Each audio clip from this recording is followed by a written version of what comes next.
Alpha Medveus to the bottom.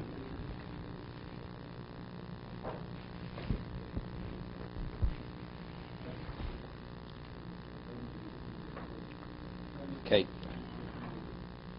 We start where the lines are wider on Alpha Medveus. Tanyidoch. Tanyidoch. Alex, maybe move down. Tanyidoch. Beis HaKnesses, Beis HaShutfim. You have a shul, Beis HaShutfim, a house which is partnership, Beis HaIsha. Betam in the Goyim. And if you have the discoloration on the walls, on the stones, it's Tumas Negoyim. So Pshita, why not? Ma'od Semo Bo Asher Lo Habayis. Right? It says the Kohen Bo Asher Lo Habayis. Lo is masculine, Lo V'Lo Lo. So maybe that excludes the woman's house.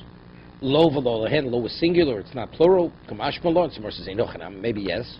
Amakra Beis Eretz Ochuz Aschem. It's a house in your portion, then it's subject to Tumas Negoyim. Elo lo lomali. So why does it say lo? Mishim yachad beisa lo, mean a person who lives his life only exclusively for himself. What does that mean? Shen rotzela shel kelov. He's not willing to even to lend his vessels to others. V'omer she'eno, and he tells everybody when they ask the bar, he says, "I'm sorry, I wish I could, I don't have it." So what happens?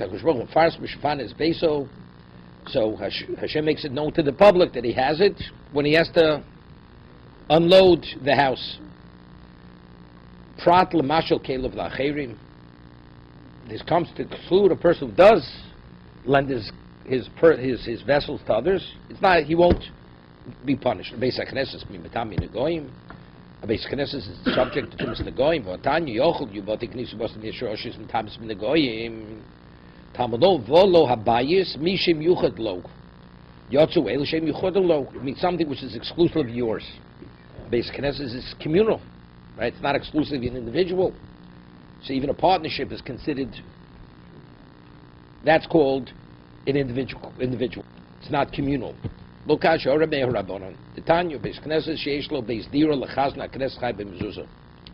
shul which has a residence for the shamis, you have to put a mezuzah on that shul. Rameir says doesn't make a difference. Doesn't make a difference. Yechayiv.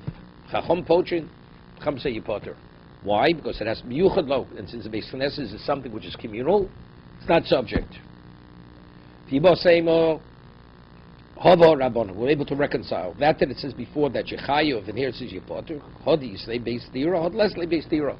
If there's a residence for the shamis, then you have to put a mezuzah. If not, not. Fibo seimo hava heimo hava les beis dira. Both cases of the shul, there's no residence for the shamis. Hodik krochim, hodik forim. So again, what's the reason why a shul we're saying is exempt from mezuzah? Because it's not considered exclusive usage, because it's communal usage.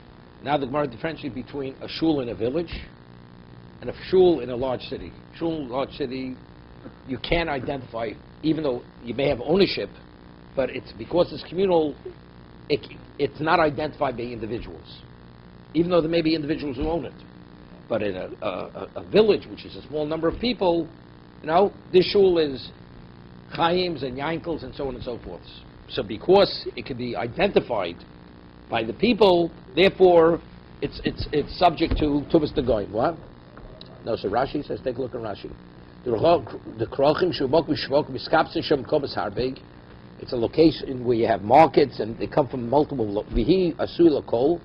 Abol Ispala Vein Lo Bailim Yuchodim. So it's not called Bailim Yuchodim. It has an owner, but they're not Yuchodim. Which means it's not identified by exclusive ownership. It means it's so vast, the different types of people, but a village, it's smaller, so that can be identified. It has more of identity. So versus Krochim Metami V'Negoyim, means if a large city, it's not subject to Tumas Negoyim, V'Atanya, Achuz Aschem Metam V'Negoyim, Yerushalayim Metam V'Negoyim. It says, anywhere in Eretz Yisrael is subject to Tumas Negoyim. It's only Yerushalayim. So it seems to be, regardless of how large the city is, every city in Yerushalayim is subject to Tumas Negoyim. Meaning, if the houses in those cities or the shul, wherever it may be, Omer Rabbi Yehuda, ani lo shamati el mokem migdosh ilvod. When it says Yerushalayim, it means hobotik nishis botim migdosh metam bin negoyim. Ay vavel gav di krochim ninu. Even though they're large shuls, it's only the mokem migdosh. So how do we reconcile it? We're saying now that krochim. One of the answers, what krochim is not subject because it's not identified as exclusively anybody's. But here he says, Rabbi Yehuda says, both says are, even though the krochim, he says it's mokem migdosh, the migdosh not. Omer Rabbi Yehuda, ani l'shmat el mokem mekudosh v'levod. So Mor says it shouldn't say el migdosh mokem mekudosh, mean sanctified. So therefore, a shul is sanctified. Mokem mekudosh. That's early. Okay, for the Kforim, take a look in Kforim, Rashi called Bailov Nikorim. Because it's a small community, the ones who own the shul, each one can be identified.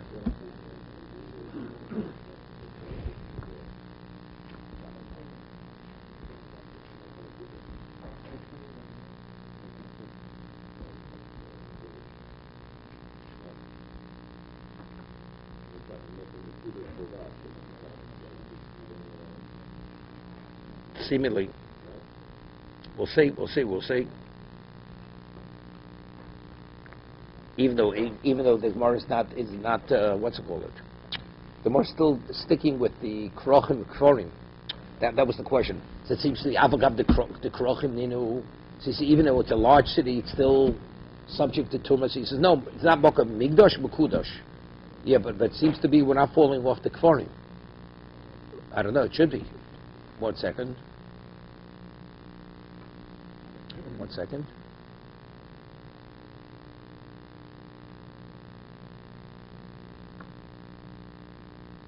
One second.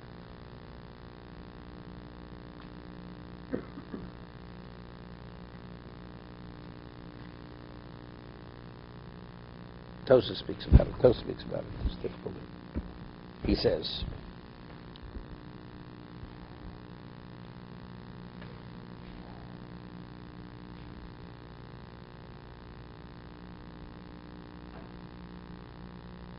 sure.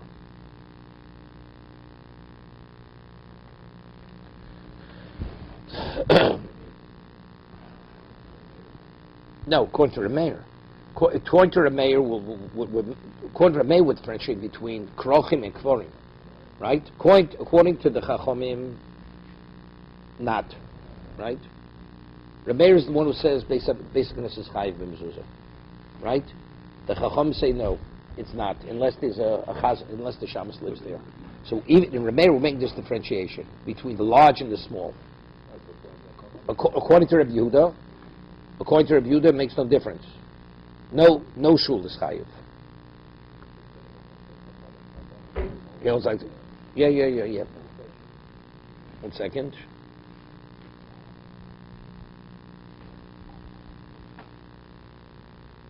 Yeah, but the emphasis is for the before said because it's not miyuchad. It's not miyuchad. It's say because it's a mokem migdosh. It's mekudosh. Right? That's the reason why you put it. If Rabbi Yehuda is going like the chachomim, it's because it's mekudosh. Okay, we'll see. So Gemara says, "But my commitment, Tanakam of Yerushalayim lo nischal the shvatim. Yerushalayim was not divided among the shvatim." Because it's Eretz Achuzaschem, right? It's your portion.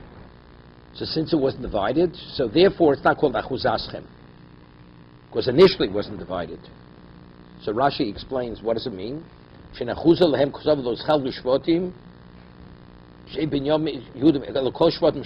equal.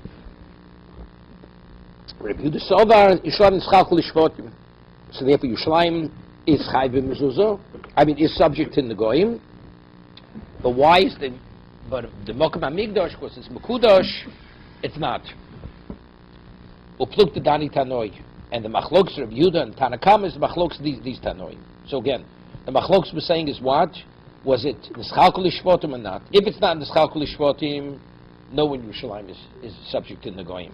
Rabbi Yehuda says it was divided among the Shvotim, except the Mokem HaMikdash, because it's Mekudosh, that's why not. Pluk the Dani Tanoi, Tanya, Mahayu Bechelko Shel Yehuda. What was the portion of Yehuda in Yerushalayim? Harabayis. The Harabayis was the portion of Yehuda, Halishachos, the chambers, Bazaars and the sanctuaries. Mayim Chelk Binyamin Ulam. That was the area right before the Heichel. The Heichel, Beis Kodesh Kadoshim. That was the portion of Binyamin. Ritzua Hiso Yotza Bichelko Shel Yehuda. And there was a small strip of land that went from the portion of Yehuda, extended itself, in the Chnes Chelko Shel Binyamin. Voye Mizbeach Bonoi, and that's where the Mizbeach was built on that strip. Ubinyamin Atzadik Hoyim Mitztar Olei Lebolo B'chol Yom. And Binyamin, this is something he yearned for. He was paying that. He wanted this should be in his portion. Shnemar Chofif Olav Kol Hayom. Like, Chofif, Rashi says, when a person can't find a place for himself, he's pulling at himself. Lefichoch Zoch Binyamin Atzadik V'nasu Ushpezich Chon Shel L'Gvura. That place says Ushpezichni the Shechina. He became the host. Because he desired it to such a degree, he became the host of the Shechina. Shnemar Beik Sefer Shochim. But what do we see this according to this Tana? That what Yerushalayim was divided among the Shvatim. Because we're saying, what was in the portion of Yehuda and what was in the portion of Binyamin. Correct? So we're saying the Machlokes, Reb Yehuda and the Chacham before was in the Nischalko L'Shvatim. It was not Nischalko L'Shvatim. It's not Eretz Achuz Aschem. Therefore it's not subject to Tumas Nagoyim. According to Reb Yehuda, was Nischalko L'Shvatim. It is subject. And we find the Tana here that it says that what? That it was, because it was speaking about what was in the portion of Yehuda, what was the portion of Binyamin. Vai Tana Sovar, Yerushalayim lo Schalko du Shvatim. Who's the other one who holds it wasn't lo Nischalko? Tanyo. E Maskirim Batim Yerushalayim. Yep. Imagine the hotel business, what would happen. You're not permitted to rent out houses in Yerushalayim. You can't charge a fee for using the house. Fee she'enish land. It's communal, there's communal property. You built the house on communal property, so, okay. You can't keep people out. Reb Elazar, Reb Tzadokam, Aflo Mitos. You hear this? Not only can't you rent houses, you can't even rent beds, because the bread also stands in a location.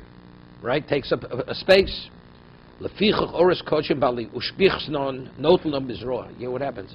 Person hosts you for you to come to his house, and then you bring your chagiga. Now, the hide of the shlomim, who does it belong to? It belongs to the one who brings the shlomim. Ola goes to the kohanim. What about you have a barrel of wine you bring, or a jug of wine? What happens if you empty the jug? Who does the jug belong to? It belongs to the one who owned the wine. So the hosts, they're a little, fed up over here. Here you have my hospitality free, because I can't charge you. You mean say you're going to take the hide, and you're not even going to leave over a tip? So they forcibly took the hides and the jugs from the wine, and the Chacham said it's okay, because otherwise it's going to be untenable, the whole situation. So he says, what's the reason why they could take it? Why could they take it even against the will of the patron, the guest?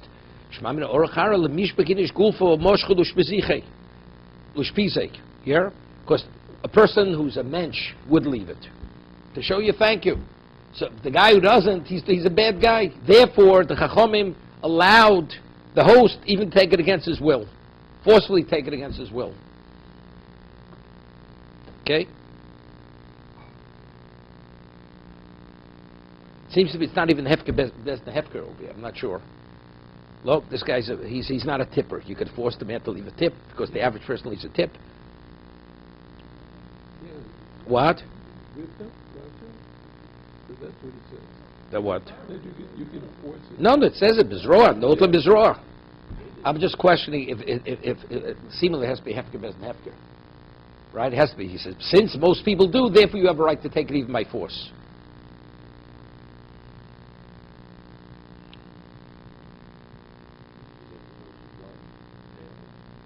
Right. Because it's accepted, it's expected. With the kvarim, so we said before, we differentiated, one of the answers we gave was, if it's krochim, it's a large city, because it cannot be identified as achuzaschem, by some yuchad. You need something which it can be identified by the owners. So if it's a very large a shul in a large city, it's not, but in a village, yes.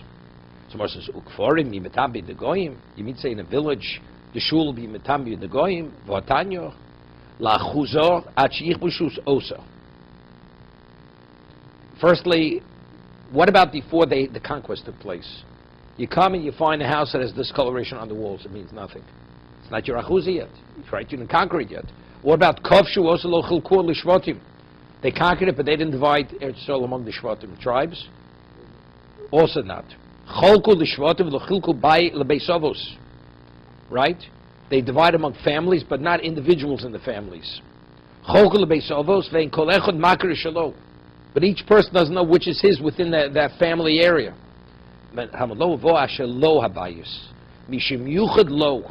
Something which has to be clearly identified as yours. So if that's the case, it has to be so specific. So what? Is that worse than kfarim? Than a shul in a village? We're saying even when we know the family, but it's not divided among each individual person in the family, it's still not clear enough. So is it any worse than kfarim? Than a village shul? So evidently you see from here that even a beiseshel kfarim would be potter. El machvar kitchen, of course you have to reconcile the two. In one situation, the shul has a shamus living there.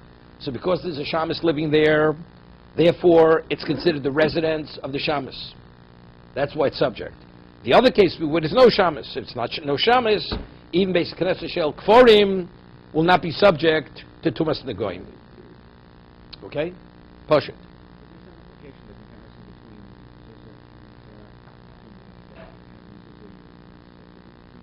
No, unrelated. Albert, you with us? Mm-hmm. Okay.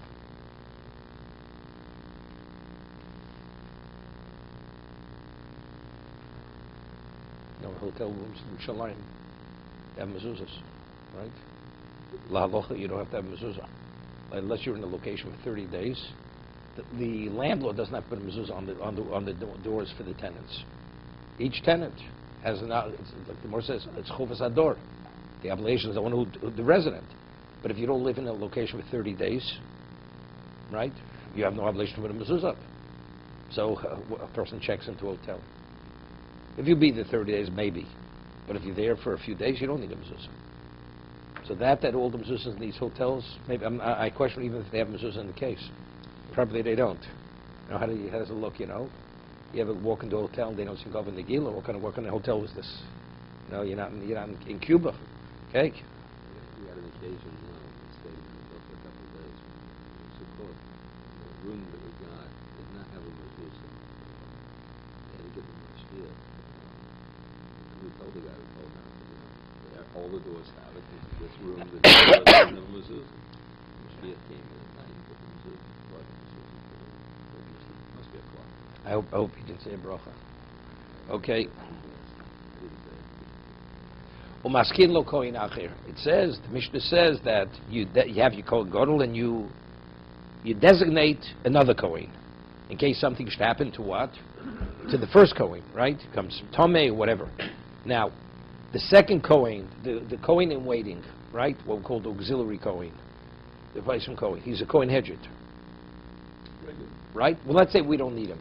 What happens to me after Yom Kippur? He officiates like an ordinary kohen. What's the difference between an ordinary kohen and a kohen gadol? 8 vestments, 4 vestments. An ordinary kohen hedjit is not qualified to officiate on Yom Kippur, correct? So how does the transition from kohen hedjit to kohen gadol? How does it take place? He has to officiate in Shmona Begodim. Right. Now, let's say the kohen who's the official kohen gadol becomes tomei right before Avodas Yom Kippurim. Meaning the Talmud in the morning, let's say he would take over right away in the morning, the auxiliary Kohen, right? So, how many vestments does the Kohen Gadol wear when he brings the Talmud Shel Shachar, the morning communal offering? 8. Talmud on Yom Kippur.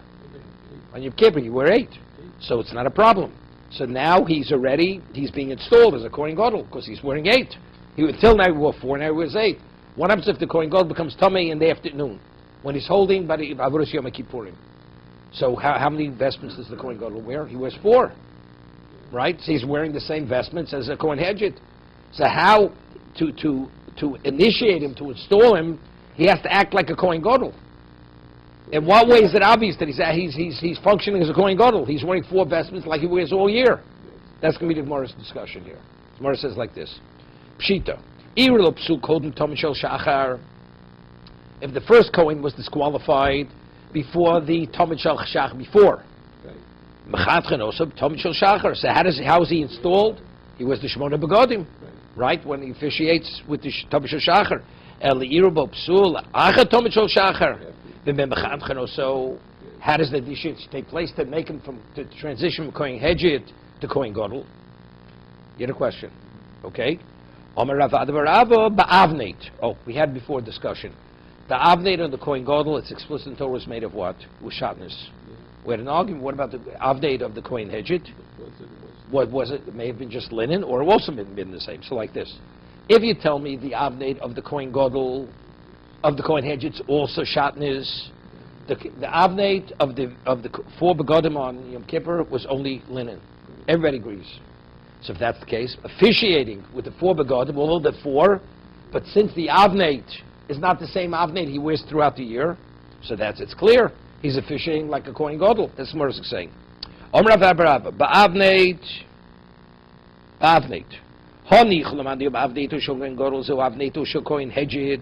See, if you say throughout the year, the avneit of the Kohen Gadol, avneit of the ordinary Kohen is the same avneit the both shatnez is, right?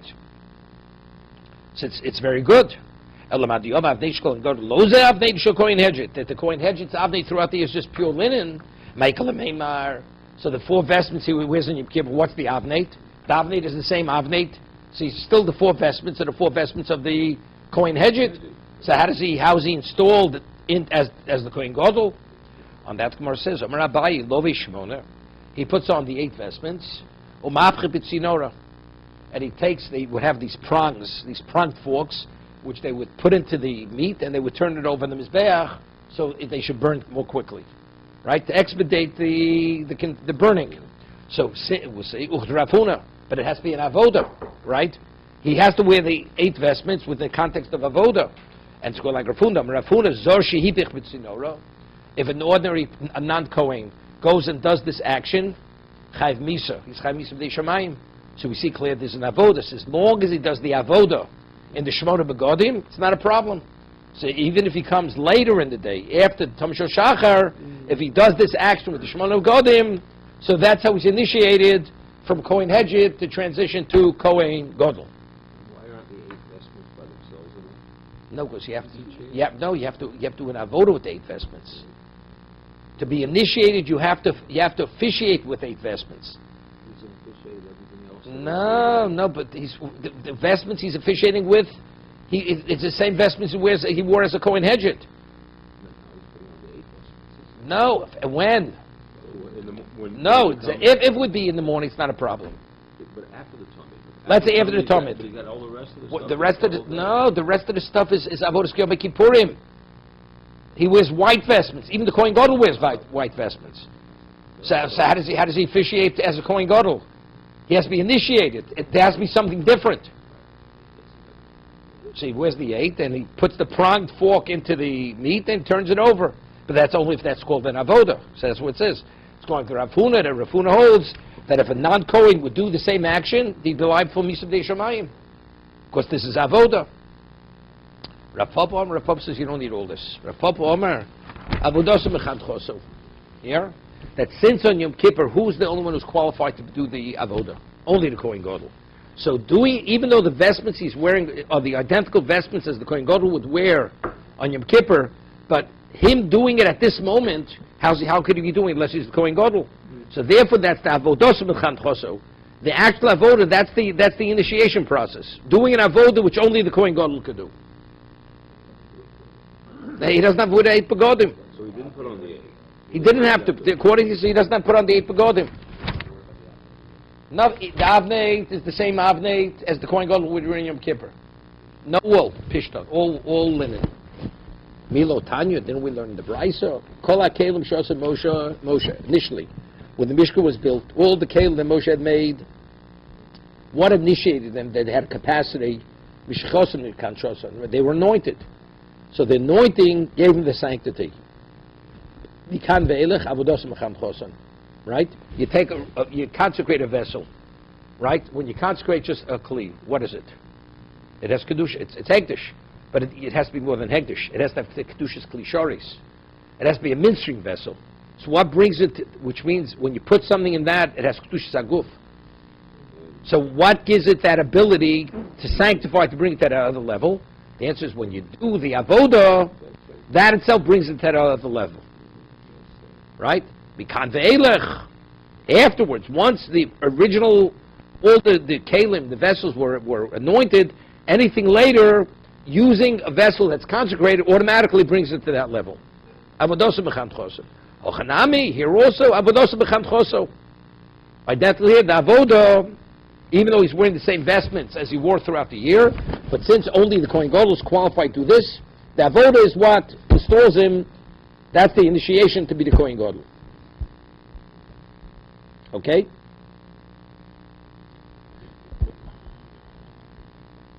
This is avodah Yom Kippurim. Right?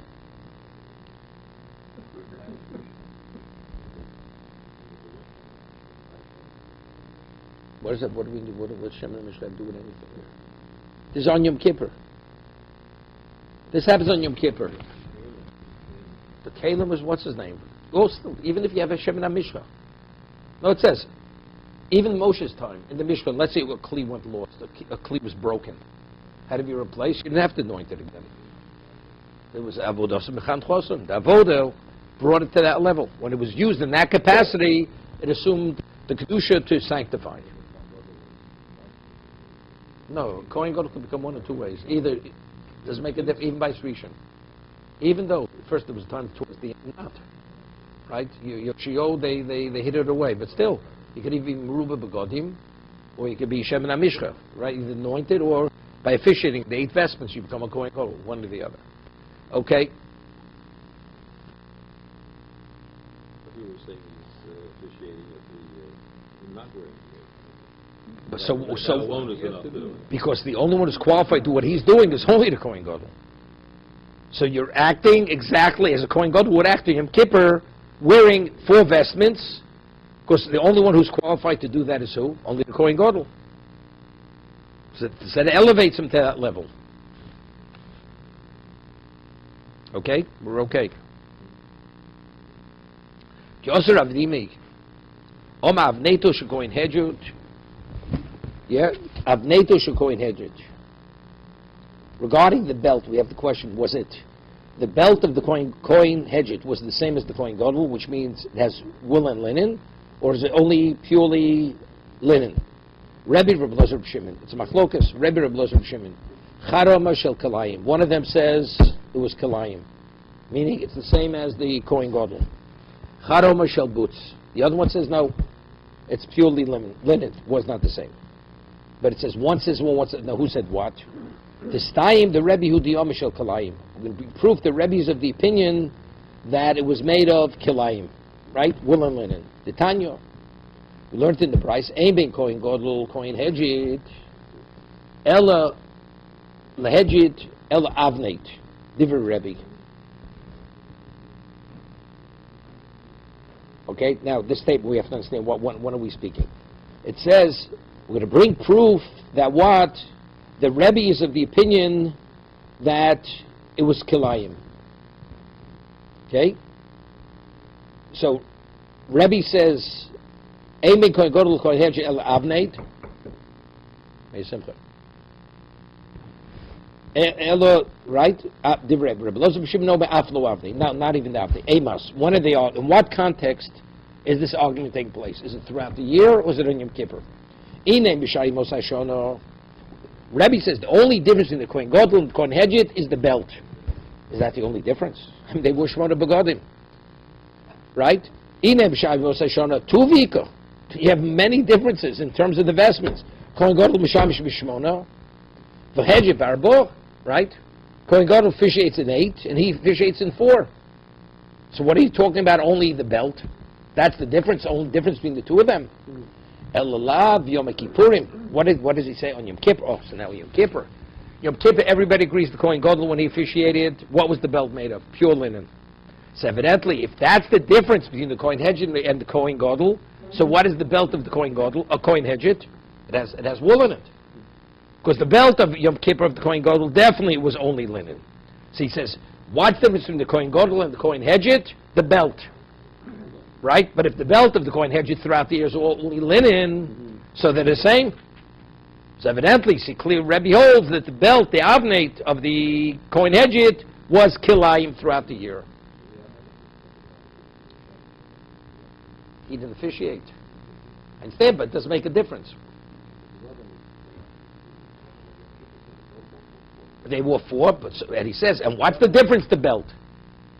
So what does that mean? What's the difference with the belt? But if the belt of the Kohen Hedjit throughout the year is not kilayim, so even the belt is the same.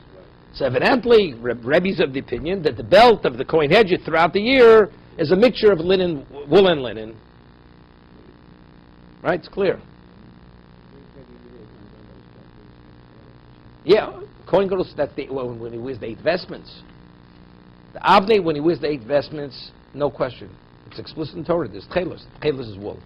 So that means it's a combination of wool and linen. Here we're talking about the vestments of the Kohen Gadol on Yom Kippur at 4. The 4 linen vestments. The belt that he wore in Yom Kippur, did it have any wool in it? The answer is no. Nobody argues that. So during the rest of the year? Definitely, but the belt was part of 8. It wasn't part of 4. Right? That was the difference. Always, throughout the year he wore 4.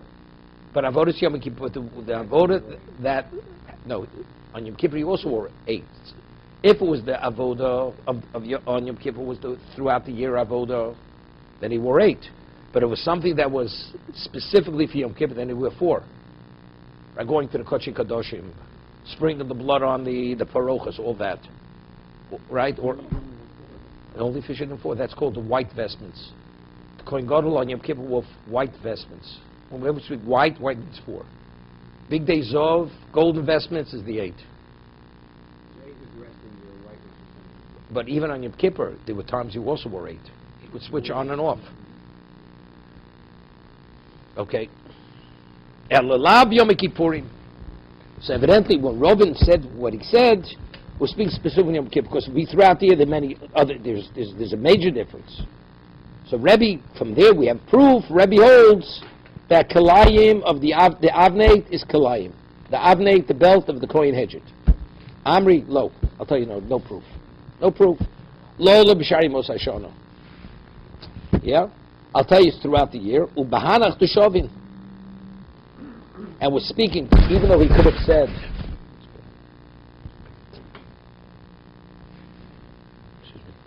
I'm in the middle of a shir, I'll call you back after 10. Right? We're speaking about, of course there's multiple differences. One's 8, one's 4. But we want to say, even within the same vestment that they wore, right, there's a difference. Right? And where is the difference? In the belt. They both wear a belt, the avnate, and there's a difference. Right? So according to this, Rebbe would hold what? Rebbe would hold that the avnate of the Kohen Hedjit is not kilayim. Right? According to what we're saying now. Of course, we're saying that's the difference. But if they're both linen, both shabnus, it's the same. So evidently, see clearly, according to this interpretation, Rebbe holds that the avnate of the Kohen Hedjit is not kilayim. The avnate of Kohen Gadol throughout the year was kilayim because that's explicit. Tchelos. Tchelos is wool.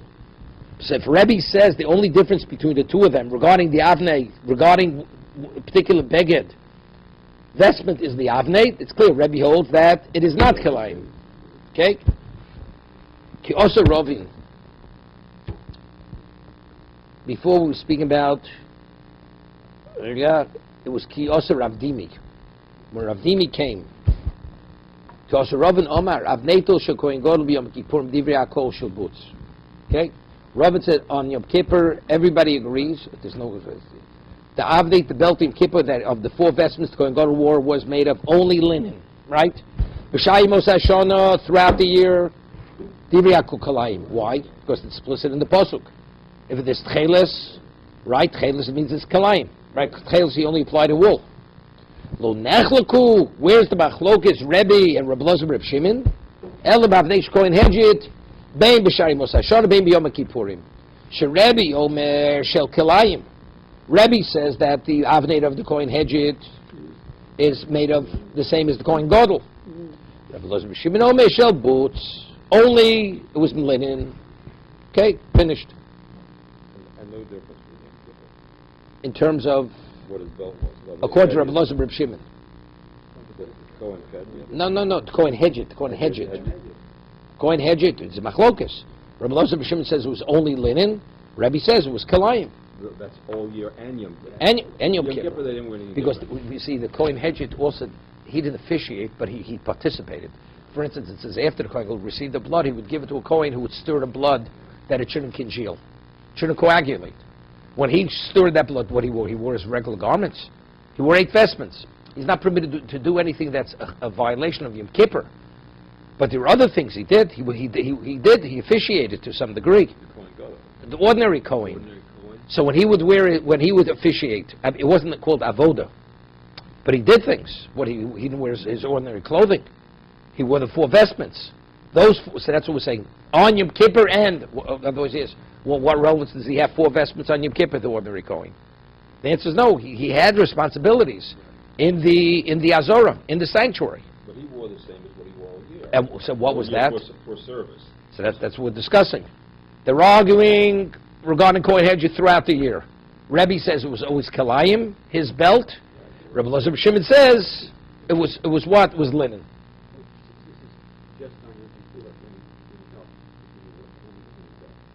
No. We're talking about the Kohen Hedgit. No, Kohen Hedgit always wore the same belt. Always. He's consistent. The question is, what is he consistent in? But he Which can't one? change his clothing for Yom Kippur. No, because he doesn't officiate. Because he's not called, he officially doing what we call avoda. So, regarding Kohen Gadol, his 8 vestments, always linen. That's wool, kalayim. Yom Kippur, nobody argues, only linen, Kohen Gadol. The argument is, what about the Kohen Hedgit? The ordinary Kohen, his 4 vestments, what was the belt? Was it shatnez, or was it just pure linen? The Kohen Gadol, when he wore the 4 vestments. On Yom Kippur, only linen. Only whichever he wore. Whenever he wore. No, golden, no. The avnate of the golden was kalayim. Nobody argues that either. That's explicit in the Torah. That's explicit in Torah, that the avnate of the Shmona Begodim, the 8 vestments, is a combination of wool and linen. So All of the vestments were just the belt. No, some of the others also were wool and linen. Not necessarily all of them. No, we're talking specifically the belt. No, not all of it. Not all of it. Of course the belt had Shabbos. That's explicit. That's Mefurish. Everything he changed. So when he wore the 4 vestments, then he wore linen. Only. The 4 vests only had linen. The belt only had linen. Nobody argues that. Okay? Okay,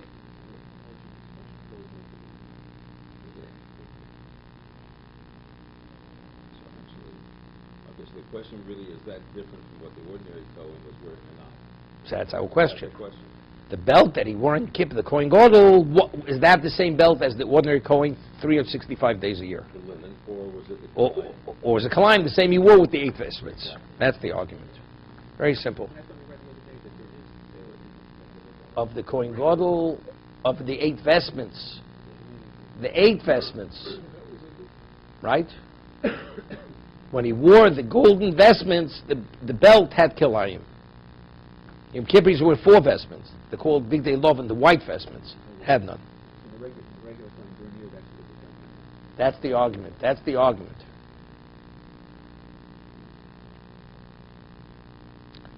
Okay. Omer Rav Nachman Yitzchok Avad Nami Tinina. We have a Mishnah to support this. Okay. Al Besoro.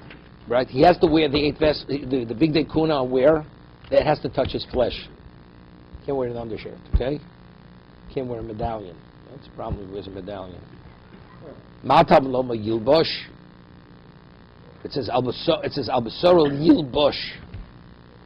Matam Al Yilbosh Lovi Mitznefes VaAvneit. La Robes Hadesh and Rabbi Yehuda.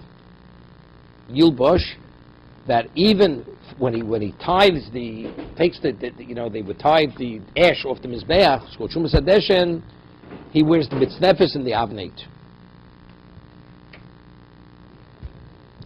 A second, there I go. V'shem lo ksiv elo midobad u'michnosayim. It only says midobad, that's his shirt and pants.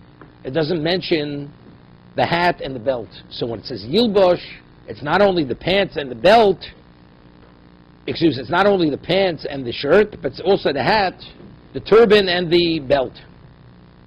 So when it says Yilbosh, it comes to tell me, you don't think that the Trumas Hadesh is just an arbitrary act. No, it's considered a bona fide avodah, and because it's a bona fide avodah, he has to wear the 4 vestments. We're talking about the Kohen Hedget. This is throughout the year. Right? You following? Reb Doso Meno, Lovi Big Day Kohen Godel B'Yom Kippurim, Shem Ksherel Kohen Hedget. Oh, hear this. Reb Doso says, you know what, Yilbosh comes to tell me that the 4 vestments the Kohen Gadol wore on Yom Kippur, the Kohen Hedget could wear throughout the year. Now we're getting involved in the little thing. Well, now we get it. The vestments he wore on Yom Kippur, the belt did not have kalayim. Right? It was purely, it was linen. And it says, you want to come, Reb Dosa says, you know what it comes to teach me? That the Kohen Hedget throughout the year could wear the vestments, the white vestments of the Kohen Gadol on Yom Kippur. If you're of the opinion the Kohen Hedget wear his belt throughout the year is not kalayim, so he could wear it. Right? But if you say that the Kohen Hedget throughout the year, his belt is made of Shabbos, how could he wear the vestments? One of the vestments doesn't qualify. It's only linen, it's not Shabbos, it's not kalayim. So that's what Mar says. Rebbe argues immediately. State Shuvas of Dover. He says, I disagree. I have 2 things to respond. That what you're saying, Reb Dosa, is incorrect. Chada, firstly, the reason why he can't wear the 4 vestments of the Kohen Gadol of Yom Kippur throughout the year. That's firstly. The belt which Kohen Gadol wore in Yom Kippur is not the belt of the Kohen Hedget. Right? Because the one of the Kohen of Yom Kippur didn't have kalayim. And the belt which the Kohen Hedget wears throughout the year does have kalayim. V'yod b'godesh shtamsho bohem b'kedushas chamura t'shamish ben kedusha kalo. We have a principle of malim b'kodesh lo meridin. We only advance kedusha, we don't diminish it. Yom Kippur is the most severe, serious level of avoda. You go into the holy of holies. Now you're going to use those same vestments to officiate outside, which is a much lesser level of kedusha. So therefore, for 2 reasons, I disagree with you. Firstly, it's different.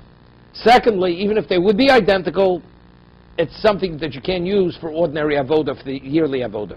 Because Gadol's okay because he's wearing a different belt. Kohen Gadol can't wear it. It's understood. That's understood. But now the Kohen Hedget. No, but the statement Reb Dosa said, the statement he made was, the 4 vestments of the Kohen Gadol of Yom Kippur could be worn by the Kohen Hedget throughout the year. Rebbe says, I disagree on 2 points. Firstly, the belt doesn't qualify. Secondly, even if it did, because it was used in the more advanced Kedusha, it cannot be used for a lesser Kedusha. Yeah, the Avnit's one of the Arba Begodim, sure. We're talking where the fit was the same. That's Pasha. It's understood. Right? 2 identical twins, 2 Kohanim. One was the Kohen Gadol, one was a whatever, ordinary Kohen. So according to Rebbe, how does he interpret Yilbosh? Elamatam le Yilbosh. The Rabbos as Ashchokim. The Rabbos is Ashchokim. To include the Shchokim are when they're worn out. Yeah? That even if they're worn out, they still qualify. Shchokim means rags. Shchokim means rags. So he says, V'ani shamati lo v'shchokim daf mishum godim shebehen Shabishul ben K'der Rabba lo yimzo kos lo Rabba v'einir el b'einai v'shlom agabi hotzos desh namrin loch ne abagorim zbazim mislachen avotshmas adesh einu elo moli macht li yom kid amidim says tomid ein shom lichl begodim. Yeah. So what's shokim? No, it means it's not first quality. They're slightly soiled. It's a krod lo temek yechn v'tushoshim el mekorob psulin. As you say, if they're shredded. Or they're dirty, they disqualify. Maybe if they're really thin, they're wearing, Yeah, could you imagine? Lahavdil Elav Avdolos. Obama should wear his burial suit, that it should be a brand new fitted suit. It has to be brand new. Right? You think they'll get it from Goodwill Industries to fit him in it? His burial suit? I don't think so. That's a bracha. Okay. Okay. But so we're saying after one wearing wouldn't be tattered. How do we understand that he's saying that they're tattered? No. Must be. Yilbush tells me even if they're tattered, there's nothing to talk about. They're puzzle. I understand. Even if they're worn, meaning Then use it twice more than no, not talking about the begodim of the Kohen Gadol on Yom Kippur. Nothing. No, Regular. with the hedges. The man's been wearing this for the past 30 years. So you can reuse it. He could still wear them. No, the Kohen Hedget. The hedge, you can use it as a daily thing. Right. You will rabbis shchokim. They're not. Which means we don't equate that to the soiled garment or the tattered garment. Right, okay. Shchokim means rags usually. Okay. But Rav Dosa says what? That the four vestments that are used on Yom Kippur by the Kohen Gadol can be worn by the Kohen Hedget. What about this principle of Malam B'Kodesh Lo Maridin? You never go back. But he evidently disagrees. Rav Asda, Rav Dosa Latami, the Tanya. It says regarding the, what's it called? After Avodas Yom Kippur, it says V'nicham Sham. You should leave them there. We're talking about the vestments. They should be left there. Mlamed Shetuna Geniza. They have to be hidden away. It means they can never be worn again. After Yom Kippur is over, the four white vestments have to be put away. They have to be hidden away. Reb Dosa Meno Shlo Yishtamshim Yom Kippurim Acher. Inichum Sham means regarding Yom Kippur they cannot be worn again, but to be worn during the year, they can be worn during the year. Why? Because firstly he holds that the belt of the Kohen Hedget is not shatnez, so therefore the belt qualifies, and this whole concept of Kedusha Chamura, Kedusha Kala, he disagrees with it. That it was used for a more serious level of Kedusha doesn't make a difference. He does wear a big day lover. That's what he wears all year. You still have a question about it? No, Reb Dosa is of the opinion that the belt is not Shabbos. Rabbi disagrees. He says your statement is unacceptable. Yeah, based on what your understanding, but according to my understanding, it's acceptable. Of course, it's the same.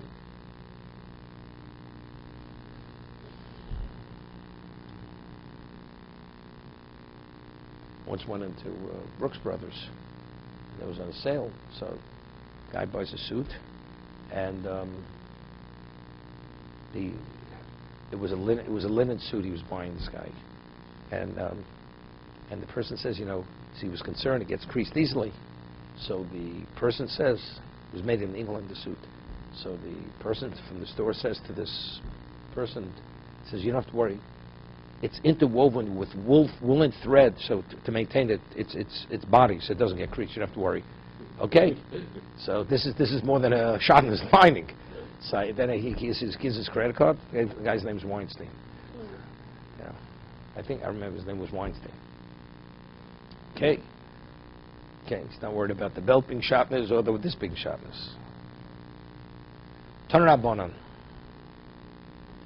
We learned the Bray Irabo Psul Luminu Achetachtov, right? The Kohen, they found someone in basis for invalidation, and they appointed someone to take his place. Rishon Chos Lavodoso, right? So what happens when the first Kohen, the Kohen Gadol, he overcomes his problem? Let's see, it was tummy, right? So after Yom Kippur, what happens? He's reinstated. He goes back to his original little position. Sheni Kol Mitzvahs Kun Olav Divrei Meir. Once you're elevated, he's officiated Kohen Gadol, he remains there. So therefore, when he officiates, what does he have to officiate as? With Shmona Begodim. Right? What happens if a Kohen Gadol officiates with less than 8? He's called Mechusa Begodim. Right? So over here, Remeir says, Kol Mitzvahs Kun Olav Divrei Meir. So what happens? A Kohen Gadol has to bring a chavitim every day. Right? He has to bring a certain type of mincha every day. So he has to bring it. Reb Yosef Risha Chos Lavodoso. The first one is reinstated. The one who was disqualified in Yom Kippur. Sheni in a roy lo l'kuna gadol lo l'koyin hedget. We don't let him officiate neither. No, we'll see in a minute. What's the reason? Because the Gemara says in Megillah, because it's a question of Avot. The Gemara is saying that Avot, because of course, you mean I got competition here. Right? It'll cause strife between the Kohen Gadol, the real one, and the replacement. Even though the second one is not is not recognized that, but factually he's functioning as a Kohen Gadol. We put him in retirement. Send him out to the horse farm. Send him into the tobacco fields. No, the first one, Remeir says no. He brings the Talmud. He has to do with Shmona Begodim. So what? Regular doesn't bring the regular Talmud. Right? This new Kohen Gadol, now he's going to officiate the way he officiated throughout the year. Take on the same responsibility. Takes the Trumas Hadeshin. How many Begadim do he has to wear? 8 now. Because once he's a Kohen Gadol, we don't demote him. Right? He officiates as a Kohen Gadol. Rav Yossi says, no, we don't let him do anything. Right? We put him out to pasture. Finished. Lo Kohen Gadol, Kohen Hedget. Omer Rav Yossi, Maisa Yosef ben Elim. It's Aleph. Yosef ben Elim Mitzipori. She'ira Bopsul, the Kohen Gadol. Uminu Tachtov. The Kohen Gadol was disqualified, and he was appointed. V'omru Chacham Risha Choslav. But also, Shene in a royal lo Kohen Gadol Kohen Hedget. That means that's whose position? That's Rav Yossi. Right? Like Rav Yossi. So they had said, Rav Yossi says, bring a proof to his own position. Proof to what I said, because this incident took place in what's his name? Yosef ben Elim, who came from Tzipori, they didn't let him go back. Lo Kohen Gadol Mishum Evo. He can't officiate, function as Kohen Gadol, that's Evo. Kohen Hedger, let's demote him, let him go back to where 4 Begadim, and forget about him. Mishum Mailim B'Kodesh V'lo Meridin. Of course, when it comes to Kedusha, we advance Kedusha, we don't lessen the Kedusha. Omer Rabbi Rachanan Rabbi Yochanan Halochik Rabbi Yossi. We're like Rabbi Yossi, that what? That we put him out to pasture. He doesn't officiate as a Kohen Gadol, and doesn't officiate as a Kohen Hedget. 1 second. Umod Rabbi Yossi, Shem Oba Ba'oba, Avodosak Sheiro, because factually he's a Kohen Gadol. We don't want to create problems between the two of them. So we put him into retirement, but factually if he officiates, of course it's kosher. Because factually he's a Kohen Gadol. And he has to be Shemona Begadim. Right? To be